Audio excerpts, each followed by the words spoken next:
శ్రీమన్మహాభారతము 809వ రోజు. ఓం అస్మద్గురుభ్యో నమః. నారాయణం నమస్కృత్య నరం చైవ నరోత్తమం దేవీం సరస్వతీం వ్యాసం తతో జయం ఉదీరయేత్. శ్రీమన్మహాభారతము 3వ పర్వము, వనపర్వము లేదా అరణ్య పర్వము. అందులో 37వ అధ్యాయము. సూత మహానుభావుడు శౌనకాది మహర్షులందరికీ ప్రవచనం చేస్తూ ఈ రకంగా చెబుతూ ఉన్నాడు. ఓ మహర్షులారా, వైశంపాయన మహర్షి జనమేజయ మహారాజుకు శ్రీమన్మహాభారతాన్ని ఉపదేశం చేస్తూ ఇలా చెబుతూ ఉన్నాడు. ఓ రాజా, ధర్మరాజు ఆజ్ఞ ఇవ్వగానే ఇక అర్జునుడు బయలుదేరాడు.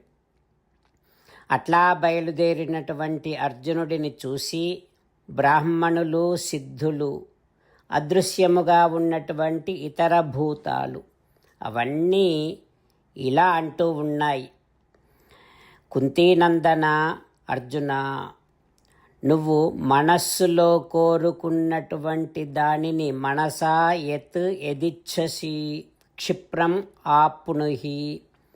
నువ్వు మనస్సులో కోరుకున్న దానిని శీఘ్రముగా పొందుతావు. ఓ పార్థ, నువ్వు నీ అభీష్టాన్ని సాధించు. నీకు విజయము తప్పకుండా కలుగుతుంది. ధ్రువోస్తు విజయస్తవ అని అందరూ పలికారు. సాలవృక్షము వంటి మంచి భుజాలు కలిగిన, ఊరువులు కలిగినటువంటి అర్జునుడు అట్లా బయలుదేరుతూ ఉంటే అందరి మనస్సులలోని అభిప్రాయాన్ని గ్రహించినటువంటి ద్రౌపదీదేవి అర్జునునితో ఈ రకంగా అంటూ ఉంది. ఓ అర్జున, ఎత్తే కుంతి మహాబాహో జాతస్యైచ్ఛత్ ధనంజయ తత్తేస్తు సర్వం కౌంతేయ యథా చ స్వయమిచ్ఛసి. ఓ కుంతీకుమార అర్జున, నిన్ను కన్నప్పుడు నీ తల్లి కుంతీదేవి నీ గురించి ఏమని భావించిందో, ఇప్పుడు నువ్వు నీ మనస్సులో ఏం కోరుకుంటున్నావో అవన్నీ నీకు లభించుగాక. ఓ అర్జున, నన్ను దుర్యోధనుడు రాజసభలో బిగ్గరగా నవ్వుతూ గౌహు అని అన్నాడు. అంటే అనేక పురుషులకు భోగయుక్తమైనది అని అభిప్రాయం. అట్లాంటి మాట దుర్యోధనుడు, పాపాత్ముడైనటువంటి దుర్యోధనుడు రాజసభలో బిగ్గరగా నవ్వుతూ నన్ను అన్నాడు. ఆ దుఃఖము కంటే కూడా నన్ను నిండు సభలో చాలా ఘోరంగా మాట్లాడాడు. అది ఇంకా నాకు దుఃఖాన్ని కలిగిస్తూనే ఉంది. ఓ వీరశ్రేష్ఠ అర్జున, ఇక నువ్వు బయలుదేరు. నువ్వు వెళ్ళిన తర్వాత నీ వీరగాథలను మేమంతా చెప్పుకుంటూ ఆనందిస్తాం. ఇది నిశ్చయం.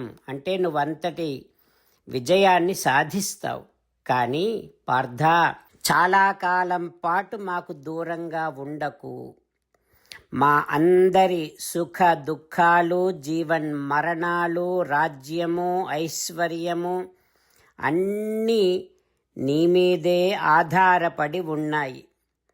ఇక నీకు వీడ్కోలు పలుకుతున్నాను. ఓ కుంతీకుమార భరతనందన, స్వస్తి ప్రాప్నుహి భారత. నీకు శుభము కలుగుగాక. ఓ మహాబల, నువ్వు బలవంతులతో విరోధించకు. నిర్విఘ్నముగా విజయము కొరకు శీఘ్రంగా వెళ్ళు. ధాతకు విధాతకు నమస్కారం. క్షేమంగా ఆరోగ్యంగా వెళ్ళిరా. ఓ ధనంజయ, హ్రీః శ్రీః కీర్తిః దితిః పుష్టిః ఉమా లక్ష్మీః సరస్వతి ఇమా వై తవ పాంథస్య పాలయంతు ధనంజయ. ఓ ధనంజయ, హ్రీ శ్రీ కీర్తి ద్యుతి పుష్టి ఉమా లక్ష్మి సరస్వతి, ఈ దేవతలందరూ ప్రయాణములో నిన్ను రక్షింతురుగాక అంటూ ద్రౌపదీదేవి అర్జునుడికి వీడ్కోలు చెబుతోంది. ఆ తర్వాత ఏం జరుగుతుందో రేపు తెలుసుకుందాం. జై శ్రీమన్నారాయణ. జై శ్రీమన్నారాయణ. అమ్మా నాన్నలకు సాష్టాంగ నమస్కారం చేద్దాం. మన ఆచార్యవర్యుల శ్రీచరణారవిందములకు సాష్టాంగ నమస్కారం చేద్దాం. శ్రీ వేదవ్యాస మహర్షుల వారి దివ్య పాదారవిందములకు సాష్టాంగ నమస్కారం చేద్దాం. శ్రీ విఘ్నేశ్వర స్వామి వారి శ్రీచరణారవిందములకు సాష్టాంగ నమస్కారం చేద్దాం. శ్రీమన్మహాభారత గ్రంథరాజమునకు శిరస్సు వంచి నమస్కరిద్దాం. శ్రీకృష్ణ భగవానుని శ్రీచరణారవిందములకు సాష్టాంగ నమస్కారం చేద్దాం. మన హృదయ మందిరములోనే అంతర్యామిగా వేంచేసి ఉన్నటువంటి శ్రీమన్నారాయణుడిని సేవిస్తూ మనని మనము స్వామికి సమర్పించుకుంటున్నామనే భావనాపూర్వకముగా సాష్టాంగ నమస్కారము చేస్తూ స్వామి నామ సంకీర్తన చేద్దాం. శ్రీమన్నారాయణ నారాయణ నారాయణ, శ్రీమన్నారాయణ నారాయణ నారాయణ. శ్రీమన్నారాయణుడే శ్రీకృష్ణ భగవానుడిగా వచ్చి మనందరికీ భగవద్గీతను ఇచ్చి మనందరినీ ఒక 8 పనులు చేయమని చెబుతూ ఉన్నాడు. అందుకని భగవన్ తప్పకుండా చేస్తామంటూ మనం ప్రతిరోజు ఈ రకంగా మాట ఇద్దాం. హో శ్రీమన్నారాయణ, కరిష్యే వచనం తవ, సర్వం శ్రీకృష్ణార్పణమస్తు. జై శ్రీమన్నారాయణ. జై శ్రీమన్నారాయణ. భక్తులకు ప్రత్యేకమైనటువంటి విజ్ఞాపన. మీకు అన్ని విషయాలలో వెంటనే మంచి ఫలితాలు రావాలి అనంటే ప్రతిరోజు 1 నిమిషం వెచ్చించి నారాయణాస్త్రాన్ని చదవండి. ఇక మీకు తిరిగే ఉండదు. నారాయణాస్త్రాన్ని పొందడానికి మీరేం చేయాలంటే నారాయణాస్త్రం అనే వెబ్సైట్కి వెళ్ళి మీ పేరు మీ ఈమెయిల్ ఇస్తే మీ ఈమెయిల్కి నారాయణాస్త్రం PDF వస్తుంది. అందులో ఒక రామాయణ శ్లోకం, ఒక గీతా శ్లోకం, ఒక విష్ణునామం ఉంటాయి. ఆ 3 కలిపి నారాయణాస్త్రం అంటాం. ప్రతి ఒక్కరికి వేరువేరు శ్లోకాలను ఇస్తున్నాం.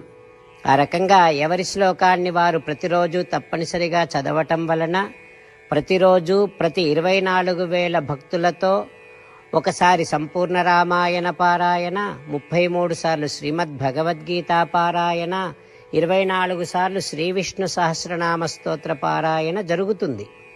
ప్రతి ఒక్కరికి అంతటి విశేష ఫలితము ప్రతిరోజు లభిస్తుంది. అందుకని మీరు మీ కుటుంబ సభ్యులు అందరూ ఒక్కొక్కరు ఒక్కొక్క నారాయణాస్త్రాన్ని వెంటనే పొందండి. జై శ్రీమన్నారాయణ. శ్రీమద్ భగవద్గీత సారాంశముగా 18వ అధ్యాయములో 65 నుంచి 69 శ్లోకముల ద్వారా శ్రీకృష్ణ భగవానుడు మనందరినీ ఒక 8 పనులు చేయమని చెబుతూ పరమాత్మ ఈ రకంగా అంటూ ఉన్నాడు. ఎవరెవరైతే నేను చెప్పిన ఈ 8 పనులు చేస్తారో వారందరూ నాకు చాలా ఇష్టమైన వారవుతారు. అప్పుడు వారిని నేను సకల పాపముల నుండి సకల దుఃఖముల నుండి విముక్తులను చేసి నా అంతటి వారిగా చేసుకుంటా, తరగని ఆనందాన్ని అనుభవింపచేస్తా. నిజమే చెబుతున్నా, ప్రమాణము చేసి చెబుతున్నా అంటూ సాక్షాత్తుగా దేవదేవుడైన శ్రీమన్నారాయణుడైన శ్రీకృష్ణ భగవానుడే మనను ఈ 8 పనులు చేయమని చెబుతూ ఉన్నాడు కనుక హో శ్రీమన్నారాయణ, కరిష్యే వచనం తవ, తప్పకుండా చేస్తా, నువ్వు చెప్పినట్టే చేస్తా అంటూ మనం ప్రతిరోజు దేవదేవుడైన శ్రీమన్నారాయణుడికి ఈ రకంగా మాట ఇద్దాం. హో శ్రీమన్నారాయణ, నువ్వు చెప్పినట్టే నేను నిన్నే సంతతము ధ్యానము చేస్తూ ఉంటా. హో శ్రీమన్నారాయణ, నువ్వు చెప్పినట్టే నేను నీ భక్తుడిగానే ఉంటా. ఓ శ్రీమన్నారాయణ, నువ్వు చెయ్యమన్నట్టే నేను నా విధులను కర్తవ్యాలను నీ సేవగా నీ తృప్తి కోసమనే సక్రమంగా నిర్వర్తిస్తూ ఉంటా. ఓ శ్రీమన్నారాయణ, నువ్వు చెప్పినట్టే నేను నీవాడిని అనే మహావిశ్వాసాన్ని సంతతము కలిగి ఉంటూ నా హృదయములో నీకే నమస్కరిస్తూ ఉంటా. ఓ శ్రీమన్నారాయణ, మామేకం శరణం వ్రజ, నన్నొక్కడిని మాత్రమే శరణు వేడుకో అని నువ్వే అన్నావు కనుక నేను నిన్ను ఒక్కడిని మాత్రమే శరణు వేడుకుంటా. ఓ శ్రీమన్నారాయణ, మా శుచః, ఇక దుఃఖించకు అని నువ్వే నాకు భరోసా ఇస్తూ ఉన్నావు కనుక నేను ఇక దుఃఖించను. ఓ శ్రీమన్నారాయణ, నువ్వు చెప్పినట్టే నువ్వు నా కోసమని చెప్పిన శ్రీమద్భగవద్గీతను ఎప్పుడో ఒక్కసారి కాకుండా ప్రతిరోజు కనీసం ఒక్క శ్లోకాన్నైనా అనుసంధానము చేస్తూ గీతోపదేశాన్ని జ్ఞాపకం చేసుకుంటూ ఉంటా. ఓ శ్రీమన్నారాయణ, నువ్వు చెప్పినట్టే నువ్వందరి కోసమని చెప్పిన శ్రీమద్భగవద్గీతను తెలియని భక్తులందరికీ తెలియచేసే నా వంతు ప్రయత్నాన్ని నిరంతరము కొనసాగిస్తూనే ఉంటా. ఓ శ్రీమన్నారాయణ, నేను నువ్వు చెప్పినట్టే చేస్తా, నీకు నచ్చినట్టే ప్రవర్తిస్తా, నీకోసమే పని చేస్తూ ఉంటా. కరిష్యే వచనం తవ. సర్వం శ్రీకృష్ణార్పణమస్తు. జై శ్రీమన్నారాయణ.